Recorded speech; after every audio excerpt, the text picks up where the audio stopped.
أنا شخص محب للمعرفة، عايز أعرف كل حاجة عن العالم، بس بحس إن الوقت ضيق. مفيش وقت هتقرا فيه كل الكتب اللي في الوجود، ولا تشوف كل الأفلام، ولا تعرف كل الناس أو كل الحكايات من حواليك.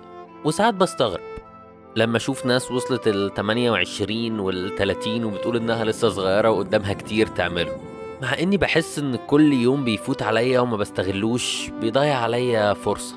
بس مع وصولي لل20 السنة دي اتغيرت كتير عن السنة اللي فاتت، كتير بشكل أنا لم أكن لأتخيله.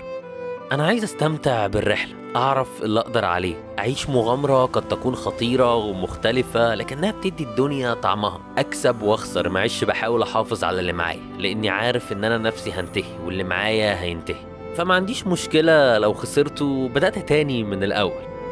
قد تكون فلسفتي ناحية الحياة غريبة، مش متعارف عليها، بس أنا لسه صغير ولسه فيا الروح اللي عايزة تعمل حاجات كتير متخلفة ومش منطقية في نظر الناس. عايز أسافر بالعجلة، عايز أنام في الصحراء، عايز أقرر إن أنزل أسافر وأركب عربية معرفش هتوديني على فين.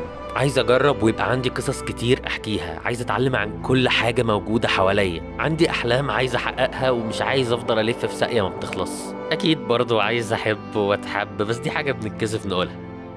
ولكن زي ما قلت أنا عايز أسيب روحي البريئة مصاحباني وما حسسهاش إني كبرت وإنها المفروض تتدفن زي ما عملت السنة اللي فاتت. في الحقيقة أنا لسه صغير وقررت إن أفضل صغير. مفيش إحساس أجمل من إنك تفضل صغير وتشوف الحياة بعين الطفل وتتعامل معاها بروح، وتقول اللي في نفسك من غير ما تخاف، وتعمل كل الحاجات اللي مش منطقية من وجهة نظر الكبار. في الأغلب أصلا هم كان نفسهم يعملوها ولكنهم قرروا يكبروا نفسهم بدري.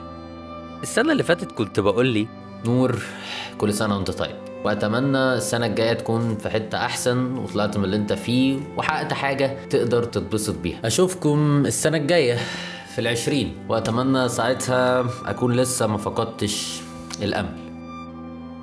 وانا ممتن لنفسي لاني صدقت في كلامي وحبيت لما اشوف رسالتي دي اكون حقيقي عملت اللي قلت اني بتمناه.